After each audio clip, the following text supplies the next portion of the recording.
Today, I want to share with you how you can know if there's a simple answer to your child's struggles with studying, with behavioral development, with emotional controls, or learning in any shape or form. And is there something that can be done to transform them?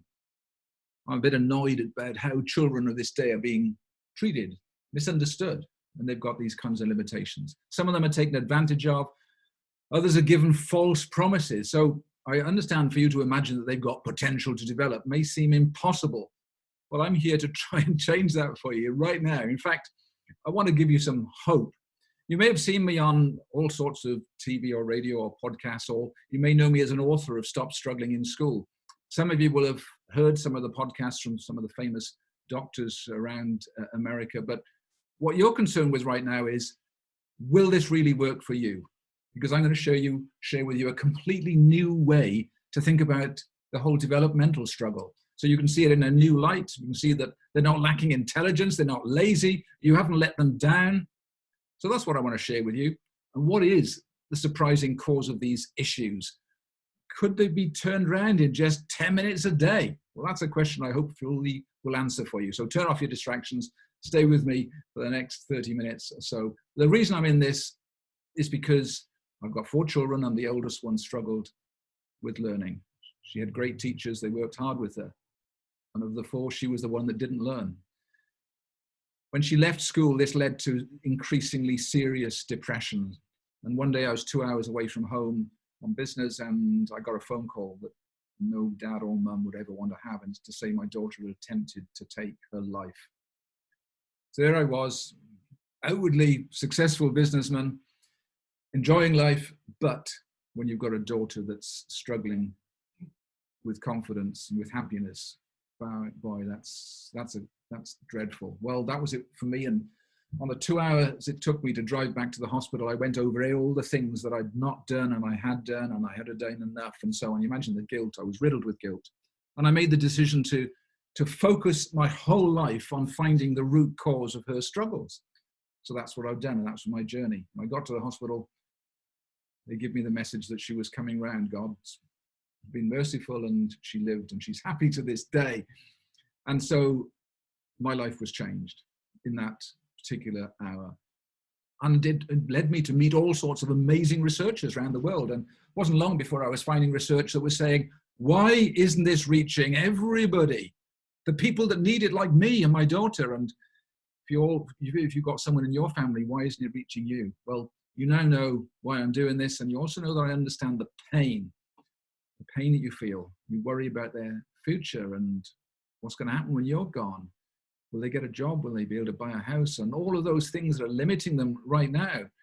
You know what that feels like, to lose sleep over that. Well, there's my daughter, and she started me on that journey. And the first professor I met was Professor Rod Nicholson at Sheffield University then.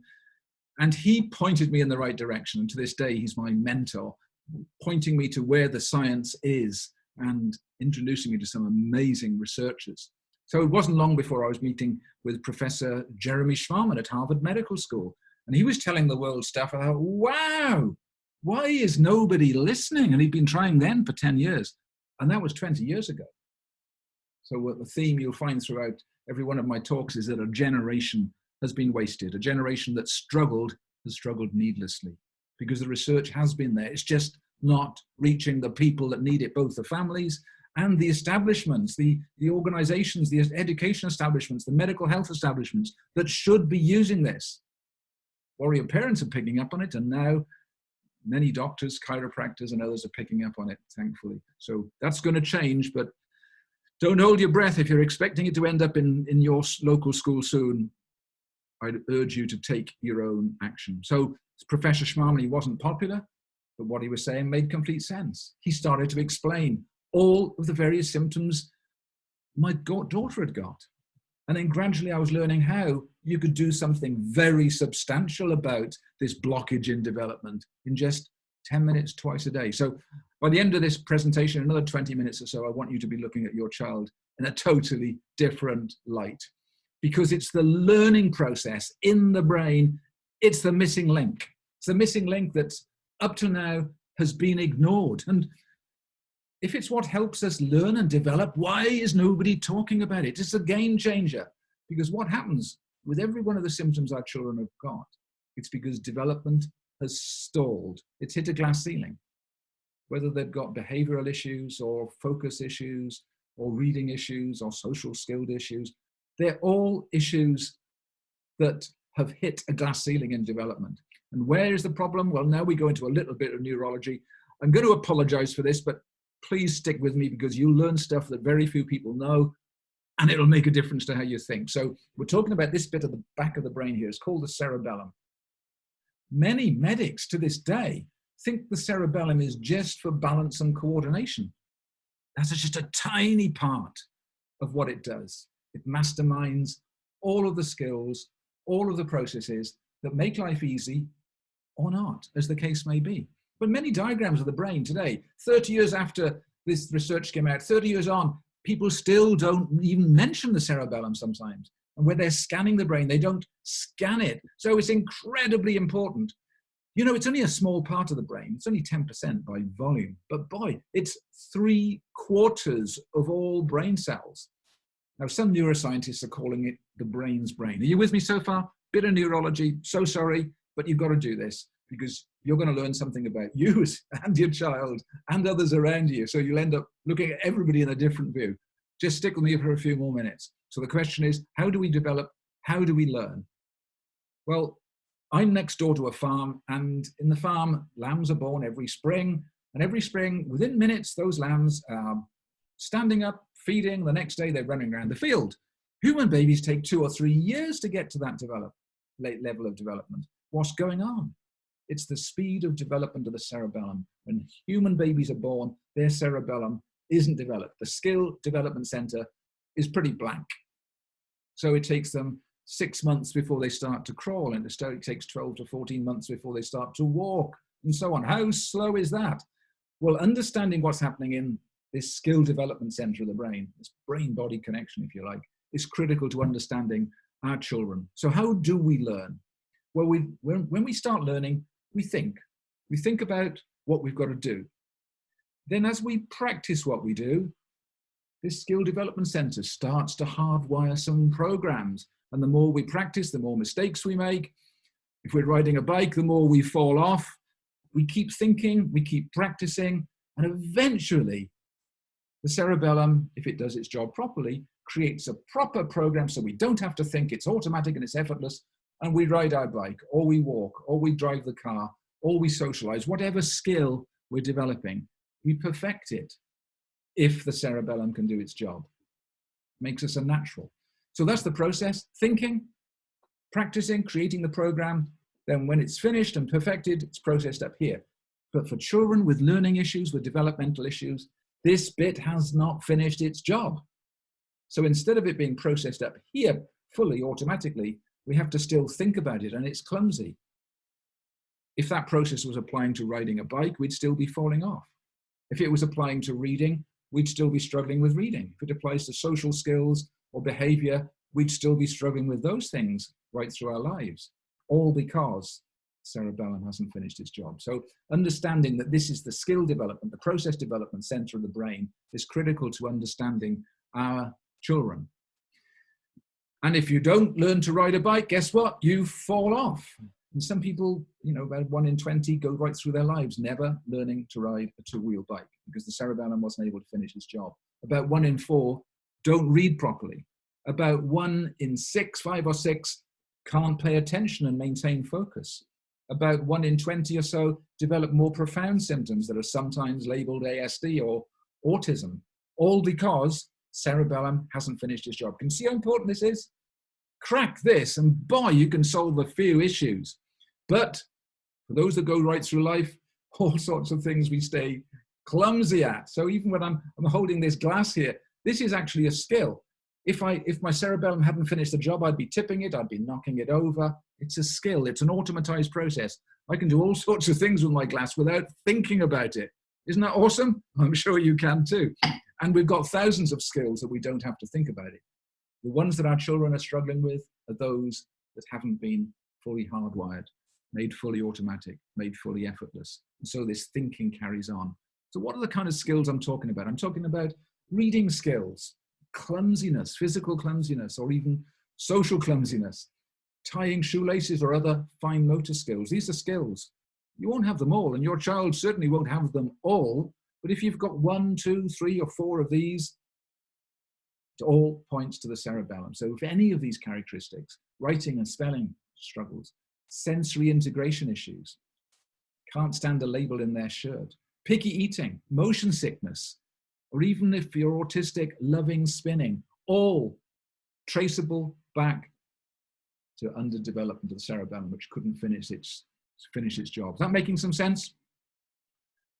But the problem is, when we don't have skills fully automatized, we have to think so much. So poor skills, whatever they are, behavior, concentration, socializing, verbalizing, whatever it is, makes you think harder.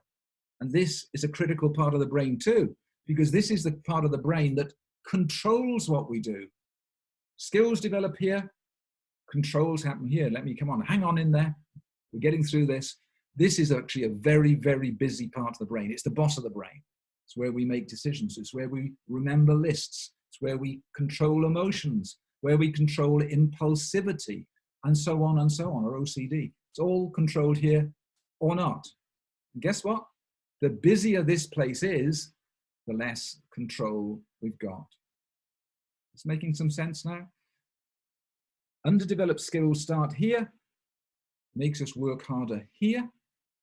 So underdeveloped skills makes us clumsy at things, makes us not a natural, but then this makes this place busy. And when this gets busier, we have less control on our lives. So it's not just busy, it's actually very slow as well.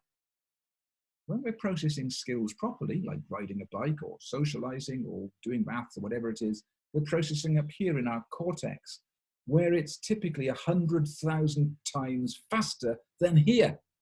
So this is not just very slow and busy, it gets overloaded very easily. Whereas up here, where skills should be performed, huge amount of space, hugely fast, and never goes into overload. So we're making sense now. So this is the area where we think. It's also the area where we control. So that's one of the reasons we've got to get this, because then you'll understand your child. So poor skills here, and when poor skills are being used, there's less ability to control. And the effect is awesome, because what are those controls? They are things like attention, impulsivity, poor organization. And if you've got that, you've got stress. And if you have that for a prolonged period, you end up with some night terrors. And then for some, it's OCD. You won't have all of these, or your child won't. But if you've got 1 or 2 or 3 or 4, and they link back to those underdeveloped skills, is this all coming together? Risk-taking. Some children can't take appropriate risks because they haven't got the capacity to work out how big the risk is and what the consequences are, because this is in overload, just helping support the skills. Stimming in those that have got autism, and rituals, all because lack of controls here. And emotional control, which affects far too many children. When you run out of space here, you've got nowhere to control your emotions. You've got no cognitive capacity. This makes sense? So can you see there's one root cause, and it's here. And the implications then is for here, where we think and control things. So after 20 years, I'm still preaching this gospel, trying to get people to understand their child a lot better. But let me just go into some specifics. Let's talk about the first skill I talked about, which was reading. Affects 1 in 4 children. It's a very important skill. But for the reading to be effortless, like this girl in the picture, every aspect of your skills, your eye movement and your visual processing, has to be fully automatic. And in some it is, but in 1 in 4 it isn't. So whether it's writing or spelling, whatever it is, it's all affected by what's happening here.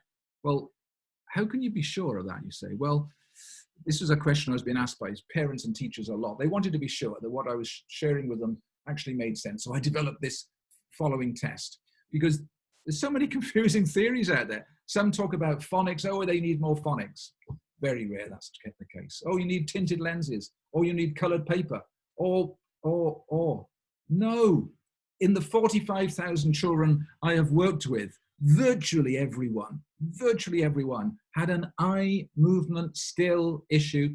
The eye movement wasn't fully developed by the cerebellum. So as a consequence, reading is hard work. Let me show you this this next test. This is a skill. This is not intelligence. This is a skill that wasn't fully developed. And this was a lad.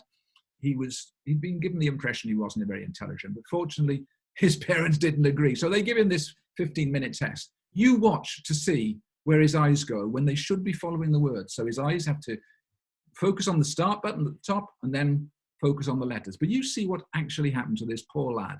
He wasn't stupid, but rather the reverse. So see, he's hit the start button and he's trying to follow the letters. And guess what? It's really, really hard work for him. In fact, he can't do it because he's unintelligent? No, because his skill hasn't developed. Wow, that's the cerebellum's fault.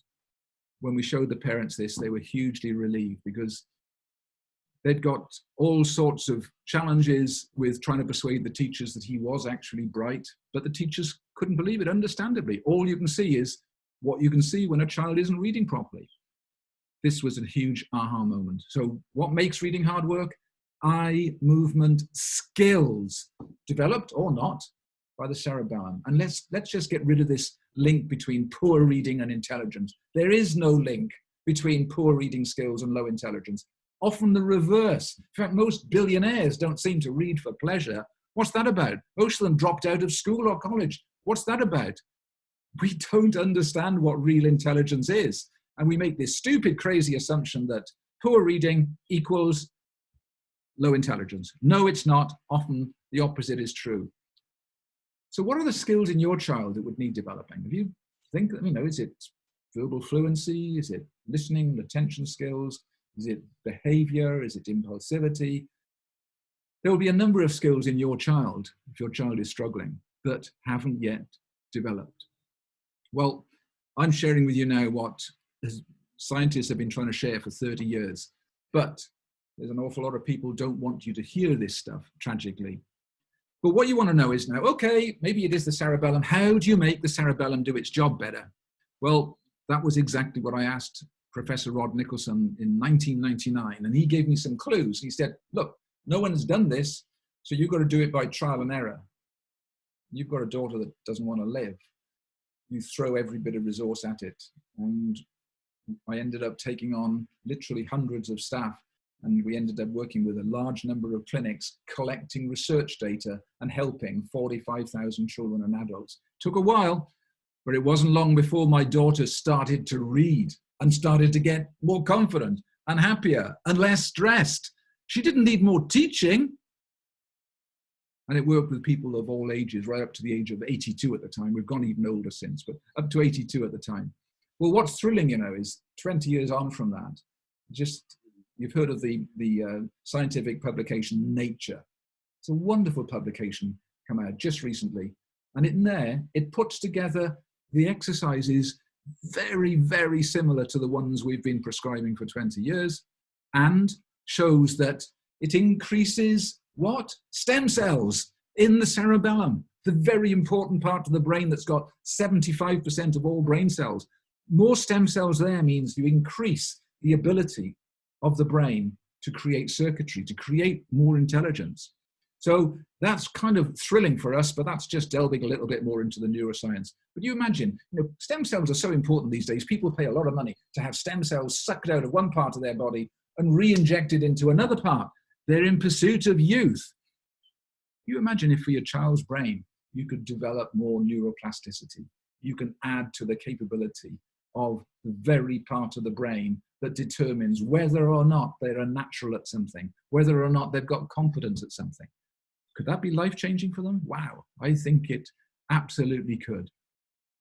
But what do you do? Well, there's all sorts of things preached and sold right now. There's medication, of course, and we were offered that as a solution. And I said, no, I didn't want that. I wanted something more natural and more lasting. Meditation is very popular and very effective, especially as a coping strategy. And there's tons of different therapies, but all miss this critical link in the cerebellum. I didn't want to cope with my daughter's problems. I didn't want her to cope with it either. I wanted her to deal with it, to get to the root cause. Now the clues I've given you shows you that the many symptoms that these children struggle with links back to the cerebellum. So unless you tackle the cerebellum, you're not going to tackle all the symptoms. You won't create lasting results. And that is what we want for our children. We want them to be the very best they can be. So what is the answer to all this? Well, the answer is actually exercise. Now, exercise has been preached for a long time, all sorts of different shapes and sizes and flavors. Even the US government issued a report to schools in America, and that's been ignored largely. There's a problem, though. It's not any old exercise. And it's not one program that can transform every brain, because every brain is unique. So one size does not fit all. You have to work really hard to work out what specific exercises stimulate the cerebellum in the correct way. And then each one has to be personalized to each brain's need. And then it has to be adjusted every day to maximize their development. Wow, that's an awful lot of effort. You say, well, that's what we did a lot of work for, because we wanted to create a program that we use artificial intelligence to deliver the right program to every child. We don't want the next generation to suffer. We don't want this generation to suffer. We want to reach everyone. Are we going to do it through the authorities? Let me think. Probably not. They'll take too long to change tack. Can we reach warrior mums and warrior dads? Yes, we can, because they want now for their child. So how do we do it? Well, a bit more neurology. I'm so sorry about this, but you're going to end up knowing more than almost everybody you'll ever meet. The exercises must stimulate the inner ear, because that creates plasticity. Where? In the cerebellum. And then another exercise done in parallel has to challenge the cerebellum. Now, getting this right, it's taken us a lot of work. We've now found a way of building it into programs totally personalized. So let's say that again. 2 exercises you have to do simultaneously. Stimulate the balance organ, and there's different types of balance. There's rotation, there's jumping up and down, there's going from side to side, various ways of stimulating that. That creates plasticity in the cerebellum. It readies it for learning new skills. Wow, that's what I want for my child, you say. But then you challenge the cerebellum and you're giving it precisely the correct stimulation, so it ends up with all sorts of new circuits firing together, and after a while they wire together. Then you've created lasting change for your child. Making a bit of sense? I hope so. So create plasticity, develop the cerebellum, and it's like learning to ride a bike. When you've learned to ride a bike, you can actually put your bike away for 30 years if you want, take it out the shed, pump up the tires, and ride it, because you still have those skills. That's lasting skills. That's the kind of skills you create when you develop the cerebellum. And that is exactly what we're doing. We're improving the skills. And when you improve the skills, what happens? You make things easier.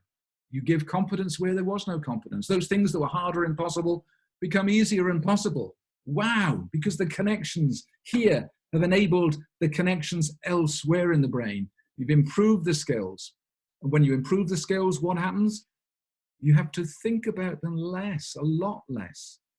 And when you can think about them a lot less, there's more control. Wow, that's what we want. Better skills, more control, and we're tackling just about all of those symptoms. What's the real consequences of doing all this? If that was true, and I'm telling you it is true, if that is true, what's the consequences? Well, it's enormous. It is eventually going to change the world's approach to education, to learning. It's going to take the approach to reading difficulties, to ADHD, to autism, even to things like sports coaching or executive coaching. The impact is enormous, because when we open up the learning and development factors in the brain, we open up all sorts of exciting possibilities, getting rid of limitations, improving performance. So the impact at the human level is huge. I'm not going to talk about the impact at the economic level. I'll let the government worry about that. When they realize this, they'll be all over it. We're concerned as parents about the human level. I want to bring out the best in my child. I want them to be the very best they can be. But I will just touch on one thing, and that is, if you've got a child that's got ASD, one of the things that limits them is their ability to adapt, to cope with change. Well, can you see the cerebellum is the thing that creates the new circuits that makes it possible to cope with change? When the cerebellum isn't doing its job, coping with change is incredibly hard work for them. When you study this, you can see it all fitting together superbly. But let me answer the question, what's the consequences of improving the skill center? Well, let me go back to that young lad who had eye tracking problem. I'm going to show you now the video of his eyes just 8 weeks later. Had we educated him? No. We taught him to read? Didn't need to. Added to his intelligence? No, didn't need to. We'd just given him 10 minutes twice a day of exercises focused on his cerebellum. So here he is again. He's going to focus his eyes on the start button, and then he's going to try and read those 2 lines. This is what happened. Oh, what a change. What a huge impact. His eyes are now tracking the lines smoothly. And guess what? He can read. We didn't help him with intelligence. All we did was develop the very bit of his brain that naturally develops his eye tracking skills. Isn't that huge? So many had got him wrong. So many had looked down on him because he wasn't finding reading easy. His parents didn't. They believed he got the potential. That's why they gave him this test and they made him do the program that I developed. His teachers are thrilled, of course, now, because they now see the real potential that this child has got. Even his sports coach has moved him up a league or 2 because suddenly he's got more automaticity and more consistency, even in his sporting skills. Shouldn't this be in every school before they start to have problems? So the skill center that we've been talking about, cerebellum, is the root cause of all of these children's symptoms. Deal with that, you end up with better controls of focus, control of impulsivity and emotions, and less stressed, happier, more organized, and even a better memory and confidence. So let's quickly go over those skills again. Just run down these quickly. Has your child got 1 or more of these? Reading clumsiness, tying shoelaces, speech, writing or spelling, sensory integration, picky eating, motion sickness, especially when they're younger, or maybe they love spinning. Your child won't have all of those, but if your child has got a few, that's cerebellum. And then if they've got a few of these, it's because the cerebellum is causing their prefrontal cortex, their thinking brain, to be overloaded. Poor attention, some impulsivity, difficulties with organization and remembering things, night terrors if they're stressed, OCDs, not for all, but for some, risk-taking considerations and concerns, stimming or ritual, especially in autism, poor emotional control. Well, there's a couple of lists. If you've ticked just a few of those, you're in the right place. We're talking about what happens. Well, let's listen to this mum. What's real mums say? I could quote to you loads and loads of mums. We get these stories every day, and it's thrilling and wonderful and makes my eyes tear up all too often. This was a mum saying, I always knew he was very intelligent, but couldn't understand the reason for his struggle. Well, I want you to have a quote like that in a few months' time. So what are you saying? Okay, I get the theory, but what can I do to solve it? The program that we've put together to help parents access this is called Zing Performance. And it's got all the research that I've come across in the last 20 years, all built into a program to make it easily accessible and affordable for everyone, because I want the next generation to not suffer. So how does it work? Well, it starts with an assessment. Is what we're talking about relevant to you? So we don't go anywhere until we can say, what's the probability that we can make a difference? We actually give target areas to aim for. We can't guarantee you're going to get there because every brain is different, but we base our targets on what typically happens with people going through our program. Every brain is different, so we can't be sure, but believe me, we're not in the habit of over-promising. We'd rather under-promise and over-deliver, but we try and give realistic expectations. Is this right for you or your child? If so, we can go to the next stage. And the next stage is we create a completely personalized exercise program that's delivered on your smartphone or your tablet or your laptop. So it's easily accessible at home. You do it all at home. End of. And the third stage, so you're doing that for certainly 6 months, twice a day for 6 months. It's not as easy as a pill, but it's probably going to last an awful lot longer. For some more profound cases, it's 12 months. And even in more profound autism cases, it can go on longer than that. 10 minutes, twice a day. That's the process. In the first few months, you are making those circuits fire together in the brain. The next few months, you're making them wire together so that they last. There's our process. I'm determined to change education policy finally, but don't hold your breath. Don't expect this to be in any school close to you. Warrior parents are grabbing it. Chiropractors, some psychiatrists, some other medical doctors are grabbing it now because they can see the science behind it. They can see the results, and it's better than any other tool they've got. So I'm thankful for all those doctors and so on, but This can reach you in home. If there's not a practitioner in your area, then you can still do it. If there is a practitioner in your area, we'll point you to them. And here's the assessment. We got help from a university to help develop this. This is what takes 25 minutes. You can do this at home. And one of our coaches gives you a video feedback explaining it all to you. Where is the limitations? What's it mean? What's the potential? Where's the targets? And so on. Most parents reckon this is a huge aha moment, a moment of hope for them. So I'm looking forward to getting that. Then every day you get exercises with an avatar, and it shows you precisely exactly how to do every exercise, and then you get scored. And then our system adjusts it for the next day to maximize your progress. What happens? Well, this is what happens. 95% of people that do our program, if they comply with it properly, 95% see progress in 5 key areas. That's huge. We measure the neurological progress. We measure people's subjective feedback. So we're taking all this into account because we want to make sure that this really works in real life and makes a real change.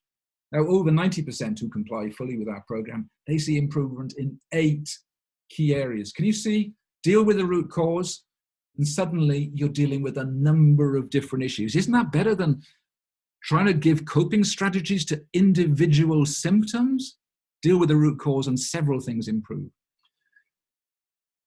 Well, there's a few questions that I keep getting asked, so I'm going to deal with them now. Well, my child's been diagnosed with ADHD, autism, Asperger's, dyslexia, dyspraxia, dyscalculia. There's loads of them.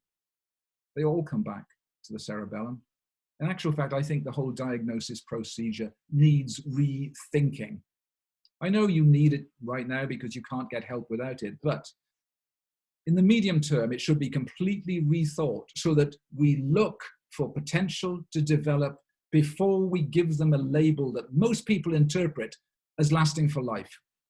I don't see it as lasting for life. What I do see as lasting is the identification of potential to develop further. And that's what I want people to get in what I'm saying now. Please regard these symptoms as a flag saying, huge potential, come and find me, preferably before you diagnose me, because that writes me off forever in many people's eyes.